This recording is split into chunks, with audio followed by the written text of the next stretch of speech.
ฮักกันไล่อำเลยไก่ขากำนมนี่มันจังถือสั่ง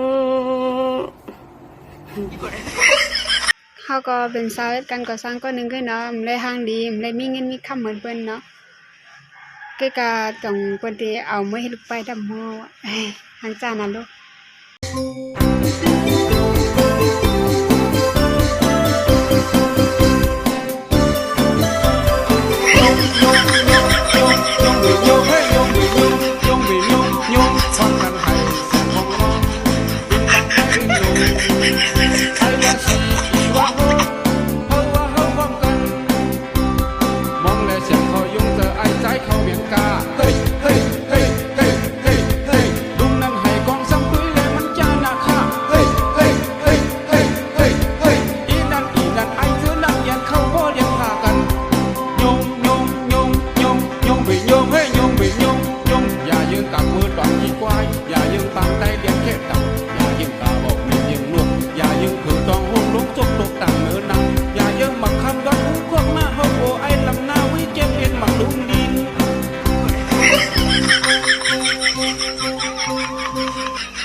เขาจะนานๆลาดิถามเหมือนกันเลยที่ว่าเฮียงเลยสู่เป็นแม่ห้างลาบอ่ะเฮามันดีที่ได้ฮู้ล่ะเฮียงเลยเฮาเป็นแม่ห้างเนี่ยก็มันมีอยู่แค่2อย่าง3อย่างไอ้เนาะ1เฮาห้างลีแลเฮาเป็นต้องเป็นแม่ห้างอยู่2นั่นก็เฮาไปลีป้อตาเป็นแม่ลูกของเขาไหนอยู่3ก็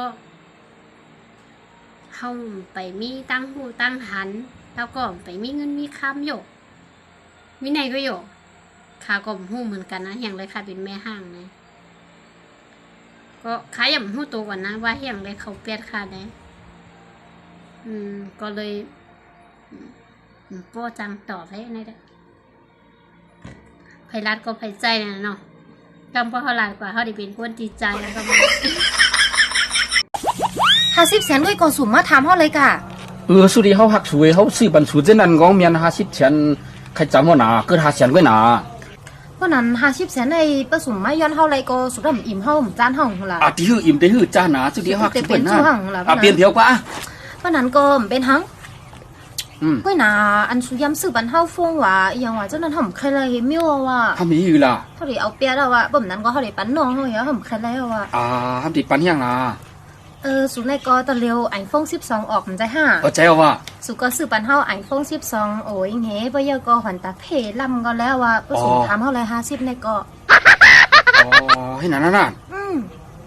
กำนุ่มใจมิ้วบนอยู่อีหยังใจมิ้วเพิ่นล่ะสวมใจเฮามื้อถาม50ก็สุว่ายอดไรในลูก50เปิ้นไหนเฮาตึกเปลี่ยนจู่สวยก็ห้อมดีเลยซื้อปันแทงไอ้พวงหวยแฮ